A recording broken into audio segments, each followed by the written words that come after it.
Assalamualaikum warahmatullahi wabarakatuh. Now, let's continue our discussion on bilingualism happening in children, in childhood, and acquisition happens in adults. But I think it is better for us to review what we discussed in the first discussion, especially the stages of language acquisition. Oh yeah, remember, the Indonesian equivalent for language acquisition is pemerolehan bahasa, not akuisisi bahasa.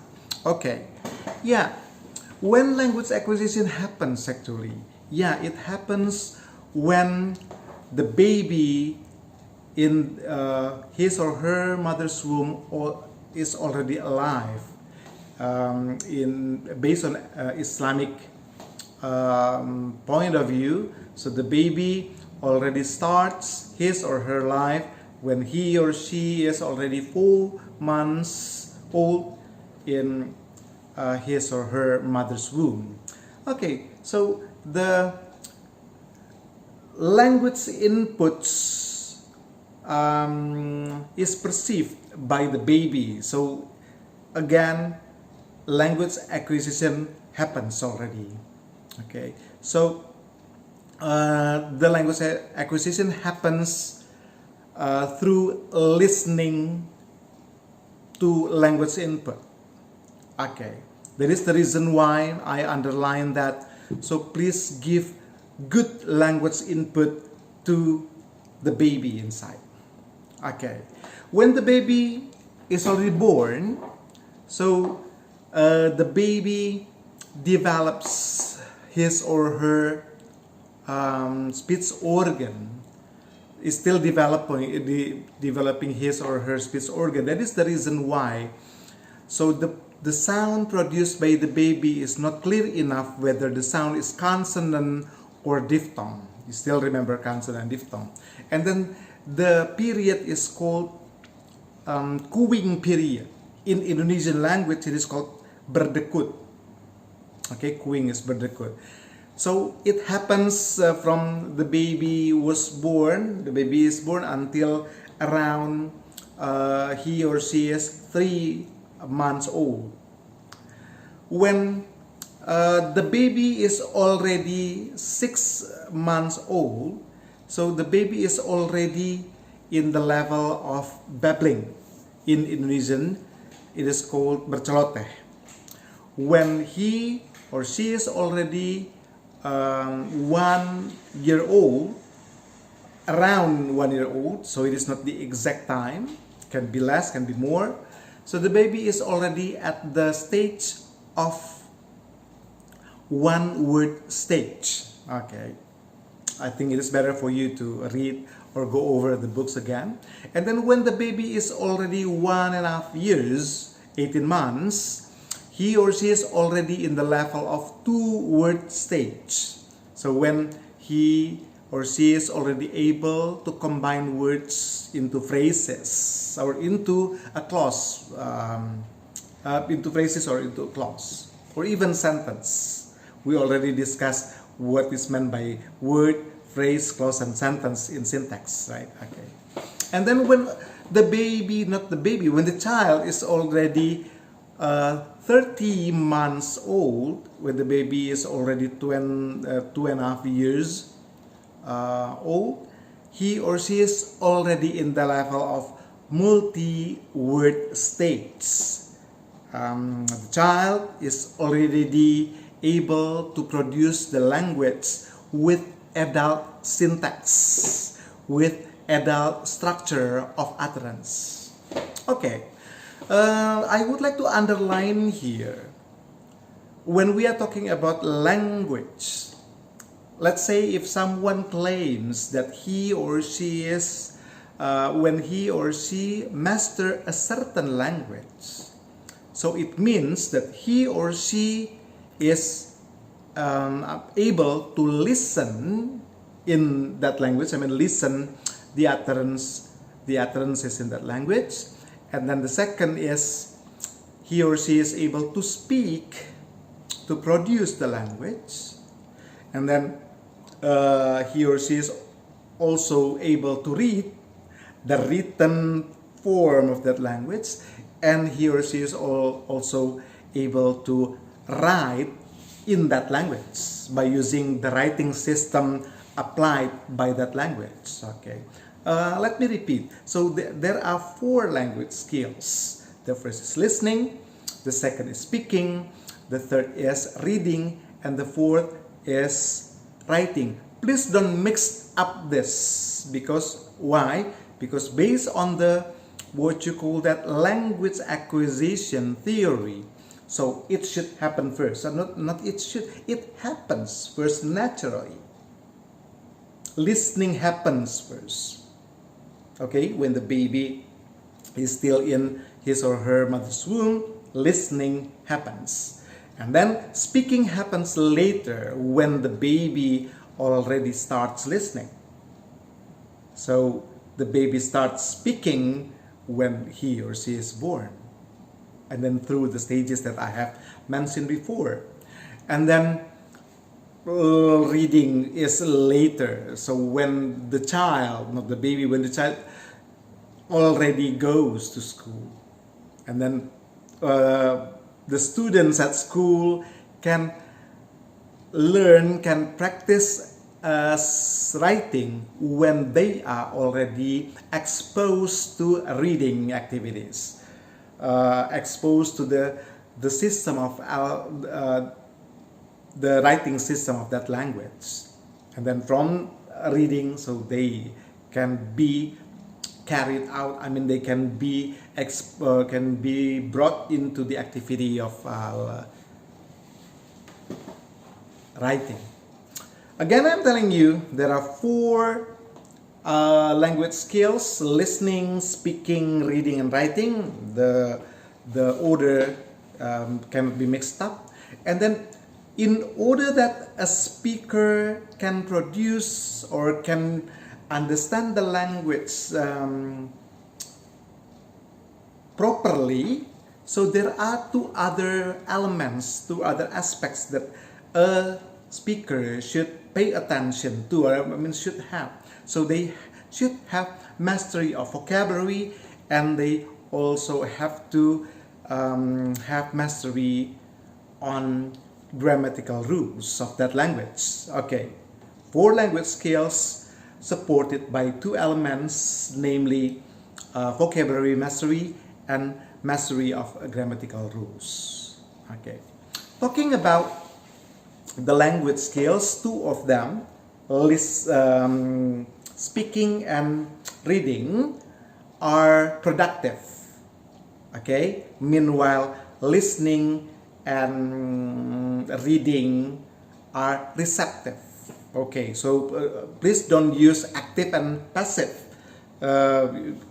I don't agree if you say that speaking and writing are active skills, meanwhile listening and reading are passive skills. No, they are all active skills. Okay, speaking and writing are productive skills, meanwhile listening and reading are receptive skills. Okay. I think what we discussed just now are the review what we already discussed in previous discussion actually, but we didn't really underline the concepts or the notions. Okay, now let's come to the idea. Oh yeah, last meeting we talked about in the second discussion we talked about first language, second language, foreign language. Okay, and then when we are talking about first language, we have to pay attention to the concept of dominant language. We have to pay attention to the concept of motherese, parentese, and caregiver speech. Okay, yeah. As a consequence of language, I am sure if you are Indonesian, you are exposed at least more than one language. At least you are exposed to your first language, the local language. In Indonesian language, it is called bahasa daerah. And then, besides you are exposed to local language or bahasa daerah, so you are also exposed to Indonesian language as what you call that, as our national language. Okay, yeah. I think I already explained you that for most of Indonesian children, local languages, I mean, a local language becomes his or her first language. Meanwhile, there is another language, Indonesian language, okay, which becomes the national language, and it usually becomes the second language for Indonesian children, different from what happens in Malaysia. So their first language usually depends on the ethnicity. Malay children, I mean, the first language of Malay children is Malay, and then the first language of Chinese children is usually Mandarin, and then the first language of what you call that, the first language of Indian children is usually Tamil. India, one of the languages spoken in India. And then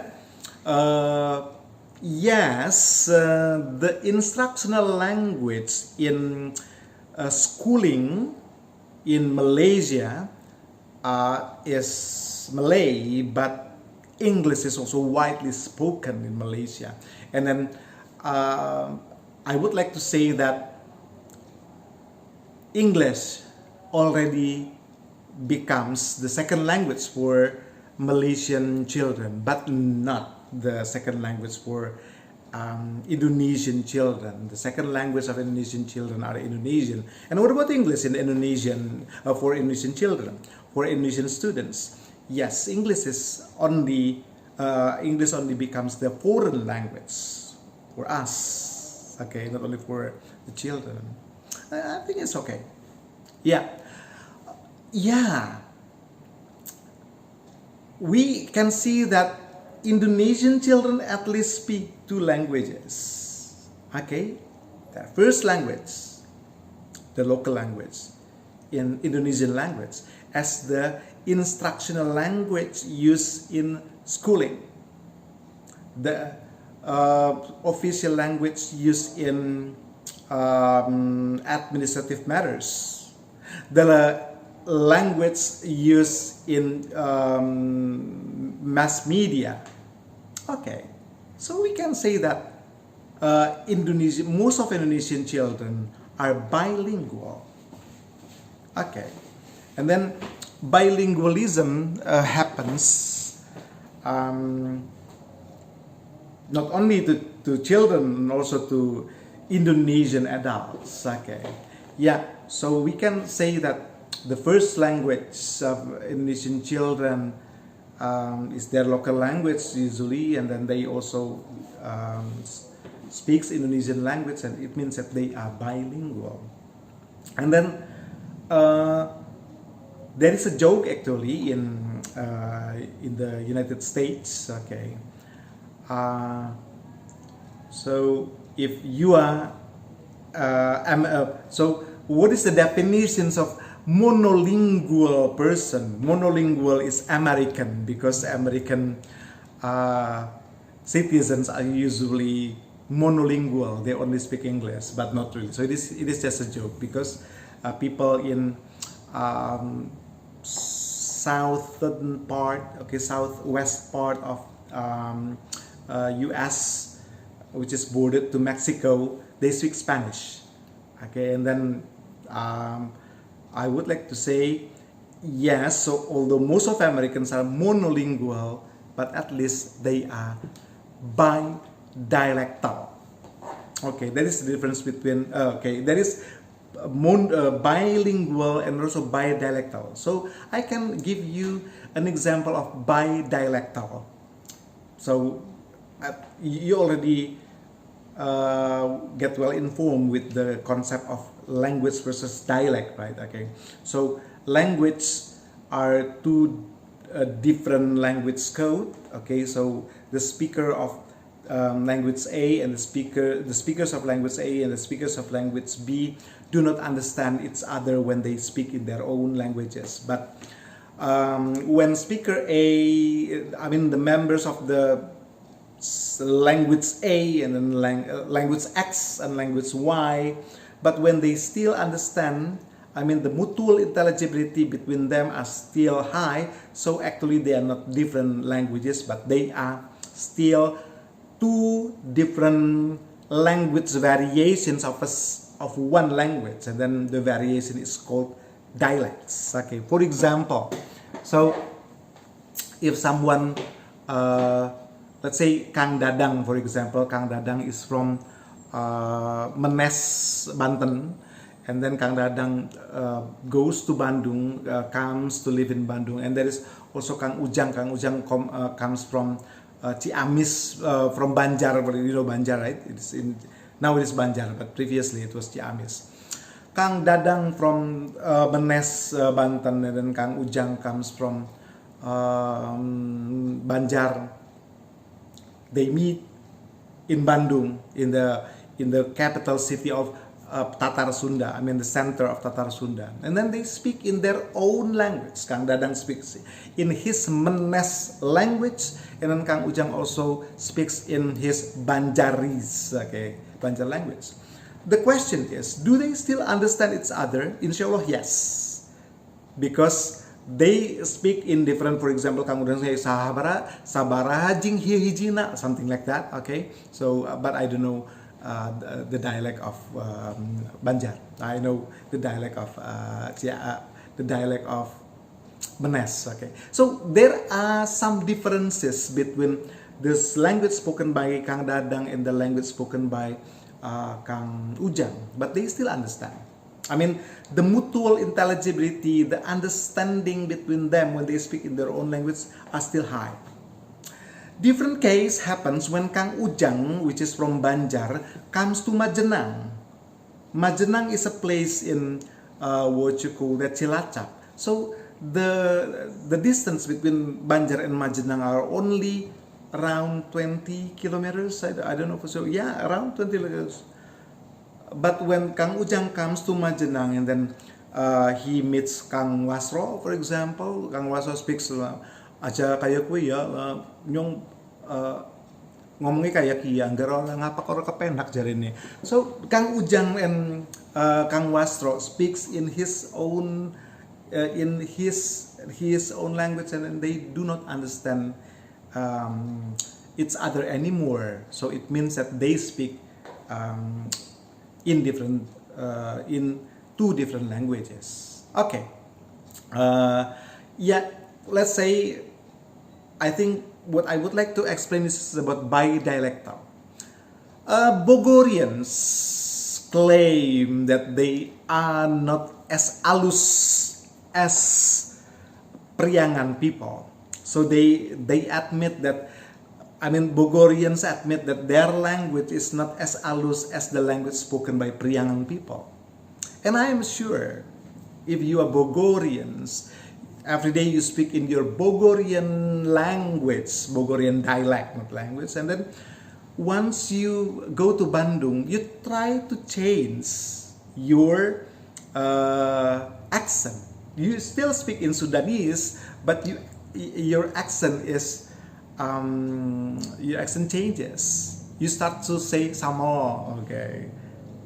Here in Bogor we say it as sambal, right? But in Bandung they call it samo, okay. So the what you call that, the efforts of changing the dialect is called as a bidialectal phenomenon. Okay. So I am Indonesia. So I am let's say now I am using English, right, to you, and then suddenly the what you call that, the office boy comes to me and then Ling, ada apa Ling? Okay, you see. So I used to different languages and I'm bilingual in that phenomenon. I use English and non-standard Indonesian. Okay, Everybody, the what you call that, the phenomenon of bilingualism and in childhood should happens naturally, and then the bilingualism in adult actually should also be done naturally, although some nurtural efforts can also be done. So there is a question now, what is the difference between natural and nurtural? We are going to talk about that in discussion. Let me see. In discussion, okay, in discussion 5. So we will discuss the nature versus nurture. Everybody, I think there are still some notions that I would like to explain, but so far I think that's enough. What you have to do, please go over the materials that I recommend you to read for discussion 1, discussion 2, and discussion 3. So I will take what you call that, you are facing mid-test next week, next 2 weeks, right? Okay, and then I will take our mid-test will be dealing with the materials that we have discussed so far. Okay, don't worry, be happy. If you read optimally, inshallah you will can do the mid-test that I will give easily. I think that's all for today. Thank you very much for watching this video. Have a nice activity in summarizing this video. The last words from me is Assalamualaikum warahmatullahi wabarakatuh.